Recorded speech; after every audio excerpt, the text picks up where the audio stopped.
What's going on, guys? Vulkan here, and today we're talking Magic Legends and some class progression, traits, ability unlocks, class perks, all that stuff. Really everything that's going to be relating to your class from start to finish. Magic Legends finally revealed some info around that, and it's looking okay. Okay, not amazing, but okay. So let's talk about it. So right out of the gate, they do talk about you have three classes that are available: Geomancer, Mind Mage, and Beast Caller, and they do say keep an eye out for more class reveals in the future. If they plan on rounding out all the colors, which I imagine they will, then we're looking for a black and a white that are going to be last. So I'm curious what you guys think. For those of you who are like Magic the Gathering kind of like lore nuts, what do you guys think the last two colors, how that's going to kind of play into the color scheme and kind of class identity? So definitely let me know there. So moving into class progression right out of the gate, this is not going to be anything different from your typical action RPG. They definitely wanted to level the playing field and say, you're going to earn experience, you're going to level up, you're going to get stronger and gain more hit points, deal more damage, all that fun stuff. It's the typical hamster wheel we see. As you level up, you're going to unlock things, enhance class abilities, class perks, class traits. So nothing new there. So let's go ahead and let's start with ability upgrades. Now, ability upgrades are going to affect the three abilities each class has baked in. So each class, the Beast Caller, Geomancer, Mind Mage, they're going to have three abilities: a primary ability, secondary ability, and utility. And these ability upgrades are going to increase their potency or add an additional effect. So the example they gave was around the Geomancer's primary ability called Magma Fist. Now, Magma Fist is just as it sounds. You coat your fist in magma and you swing them like you're a boxer, like you're going to knock people out. And this particular ability upgrade will cause a stone spike to shoot out of the ground on the final hit, which is going to deal increased single target damage and AoE damage. So it gives a little extra flair, adds a little extra spice to your ability. So you can see here on this screenshot on the bottom, ability upgrades happen fairly early. We're talking between levels 1 to 10. It looks like Magma Fist gets its around 4, Volcanic Fury gets its ability upgrade around 7, and Furious Leap around level 10. So really this is like the early game unlocks, the things that you can look forward to first. It's going to add a little variety to those three abilities you're going to be using quite often. Moving next into class perks. So class perks are passive boosts that you're going to unlock around mid-game, right? Level 15, level 22, things like that. We can look at this screenshot and understand we're going to get those too. And then on top of that, these class perks will only work within your class, which makes sense. But I say this because the next thing we're going to be talking about doesn't necessarily have that restriction. So what are class perks? Right here we can see Magma Barrage and Elemental Affinity. Well, Elemental Affinity is going to give you a moderate amount of shield whenever you cast a sorcery. And Magma Barrage is going to give you a damage boost whenever you cast a direct damage sorcery.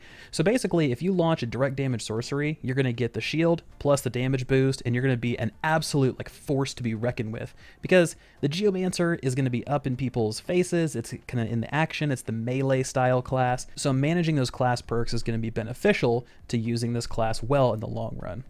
And then moving into traits, we're talking about the maximum level unlock. So this is the last thing to unlock once you hit max level of 30. So max level is 30 for each class. And once you get here, you unlock your class trait. Now, class trait is a larger passive ability that, quote, greatly enhances a player's gameplay experience. Very marketing talk there. But whereas class perks, like I talked about, are tied to that specific class. If you play a Geomancer, you get class perks for the Geomancer. Your class trait is not tied to that class. So traits are, quote, slottable powers that can be placed in an open trait slot on a character regardless of the current class being played. So if we look at the screenshot here, you can see 3 open slots. He has 2 of them filled up with Heart of Iron and Psychic Prowess. And then we see Primal Rage for the Beast Caller on the side. We do not know what that one does quite yet. So examples for these traits: Heart of Iron, when you reach 0% health, you're automatically revived with 25% of your maximum HP, and you're immune to damage for X amount of seconds. You can do this once every 2 minutes. Psychic Prowess, when you cast non-creature spells, it's going to grant +1/1 to a random creature the player controls for a certain amount of time. So it's going to be essentially, as you're like launching sorceries, as you're casting single target spells, you're just blowing things up, your non-creatures or your creatures are going to get a +1/1 whenever you cast those spells. So pretty interesting, kind of curious to see how that plays out. Overall, I think these class traits, class progression, it seems a little light. I like the way they're going with it in terms of things that you can use globally, things that are kind of stuck to the class that you're in. It helps give some class identity.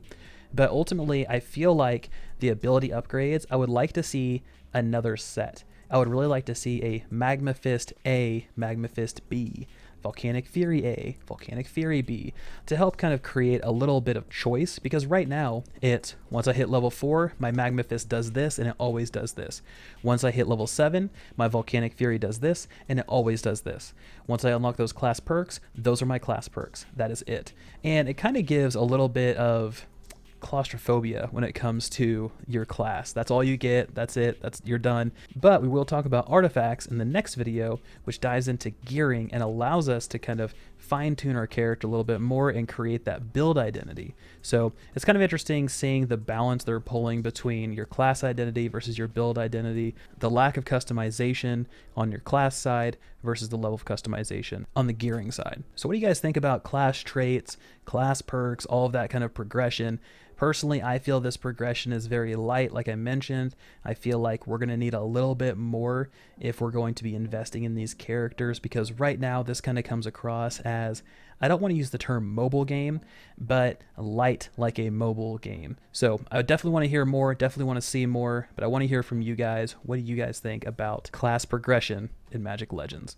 So as always, guys, thank you so much for the support. This has been Vulkan, and I'll talk to you guys next time.